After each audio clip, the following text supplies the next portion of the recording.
खर्ग island से आई हुई पहली तस्वीरें जो कि ये बता रही हैं कि अगर ग्राउंड ऑपरेशन होता है तो ईरान पूरी तैयारी कर रहा है। यहां देखिए न सिर्फ माइंस लगाई जा रही हैं, एम्बुश करके हमला करने के लिए पूरी तैयारियां हैं। और यहां वही TV9 भारतवर्ष अड़ी में सबसे पहले एक्सक्लूसिव तस्वीरें हम आपको दिखा रहे हैं। ईरान किस तरीके से ग्राउंड ऑपरेशंस के लिए खुद को तैयार कर रहा है। जनरल कुलकर्णी, तो ये तैयारी, मुझको ये लगता है सर, टनल वगैरह की तस्वीरें तो ये दिखा भी नहीं रहे होंगे और टनल का बड़ा जाल होगा।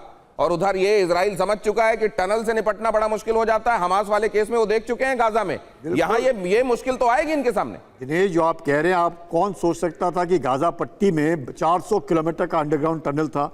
जैसे मैंने कहा शुरुआत में कि 40% ईरान का जो इलाका है वो रेतीला है, इन्होंने भी जबरदस्त टनल बनाए होंगे। और खर्ग आइलैंड जो तकरीबन 20-22 स्क्वायर किलोमीटर का एरिया है, जिसमें तकरीबन 30 मिलियन बैरल्स का तेल है और प्लस 50 ह्यूज कंटेनर्स वहाँ पे हैं जिनको अभी तक USA ने हमला नहीं किया है। ये साफ दर्शाता है कि वो पूरी कोशिश करेंगे कि अपने खर्ग आइलैंड के तेल के ऊपर, क्योंकि वहाँ से तेल कितना निर्यात करते हैं वो 1.4 मिलियन बैरल्स पर डे, और सारा का सारा तेल कहाँ जाता है? चीन को जाता है। तो अगर चीन पूरा का पूरा तेल वहाँ से उठा रहा है तो चीन की भी एक तरीके से कहीं ना कहीं इनकी मदद होगी कि उनका जो तेल आता है उसको बर्बाद ना किया जाए। और खर्ग आइलैंड पर बूट्स ऑन ग्राउंड रखना वाकई कठिन होगा। और सैटेलाइट इमेजरीज हैं, सब कुछ है, मतलब सवाल पैदा नहीं होता इतने खुले इलाके में कौन क्या कर रहा है, सबको मालूम होगा। और ईरान को भी तकलीफ है और USA को तो बहुत ज्यादा तकलीफ है बूट्स ऑन ग्राउंड रखने की। एक और खबर मैं आपके सामने रख रहा हूं, ईरान पर ग्राउंड ऑपरेशन की बड़ी तैयारी,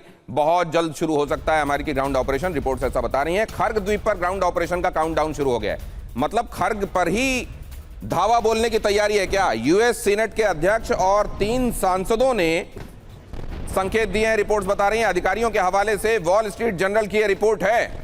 अब अगर यह है तो क्या खर्ग ही निशाने पर रहने वाला है? क्या खर्ग को कंट्रोल करने से, आशीष जरा आप मेरे साथ आ जाएं, कुछ एक चीजें मैं अपने दर्शकों को एक्सप्लेन करूंगा। क्या खर्ग को कंट्रोल करने से ग्राउंड ऑपरेशन वाले सारे ऑब्जेक्टिव्स अचीव हो जाएंगे? और क्या डिप्लोमेटिकली भी यहां पर जो संदेश देना चाहता है अमेरिका, यहां पर इस जगह को काबू करके एक तरीके से ईरान की वो नस पकड़ ली जाएगी क्या? अचल मल्होत्रा सर।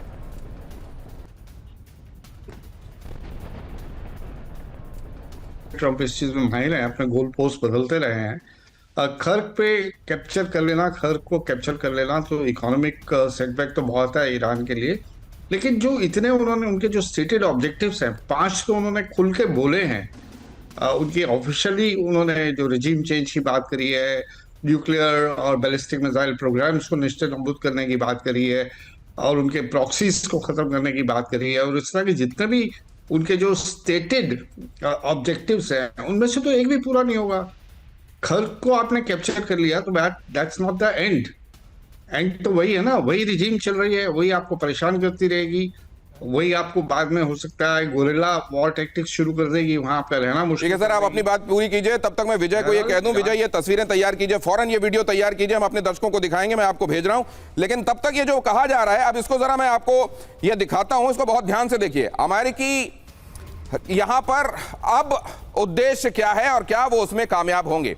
यहां अमेरिकी ट्रांसकॉम बोइंग 747-481 मालवाहक विमान, यहां पर देखिए जरा, 19 मार्च को यह रवाना होता है POB से, पोप आर्मी एयरफील्ड से। महत्वपूर्ण एयरबेस और स्पेशल ऑपरेशन का सेंटर है ये, रैपिड डिप्लॉयमेंट का केंद्र है ये।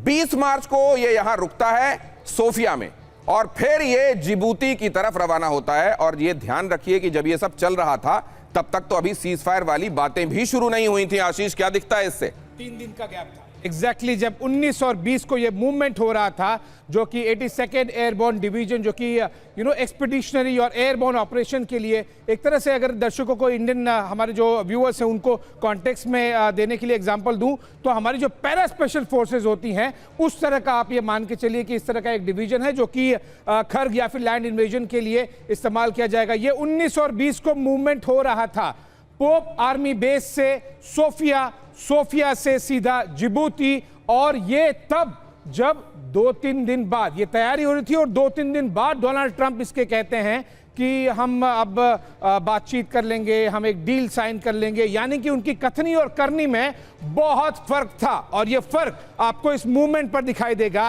कि उस समय जब अमेरिका के राष्ट्रपति ये प्लान बना रहे थे कि एक डील की बात की जाए दुनिया के सामने, लेकिन वो ट्रूप्स मूवमेंट किस तरह से कर रहे थे ये हम TV9 पे आपको दिखा रहे हैं कि एग्जैक्ट लोकेशन के साथ में कौन सा डिवीजन है, कब, किस तारीख को, कहां से कहां गया।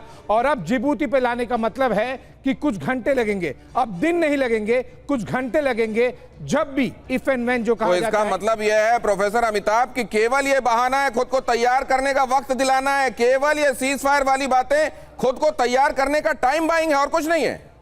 जब ये 5 दिनों का इन्होंने ब्रेक दिया, मुझे उस समय पूरी तरह से लग रहा था कि अब एक फाइनल कंक्लूसिव फेज आएगा जिसमें वो इंटरवीन करेंगे, ग्राउंड फोर्स इंटरवेंशन होगा तो वो भी करेंगे, 3000 ट्रिप्स या जितने भी मेरीन कमांडोज वहां आएंगे। उसके बाद क्या होगा वो एक बड़ा मुश्किल सा प्रश्न है। क्या जीसीसी को वो कहेंगे? सर आपको बीच में रोक रहा हूं, माफ कीजिए, बीच में रोक रहा हूं। इधर कहा गया IRGC की तरफ से, हबीबी आओ तो सही जमीन के रास्ते, हम भी तैयार हैं। देखिए इन तस्वीरों के साथ ये कहा गया है, सुनाइए यहां की आवाजों को और दिखाइए इन तस्वीरों को।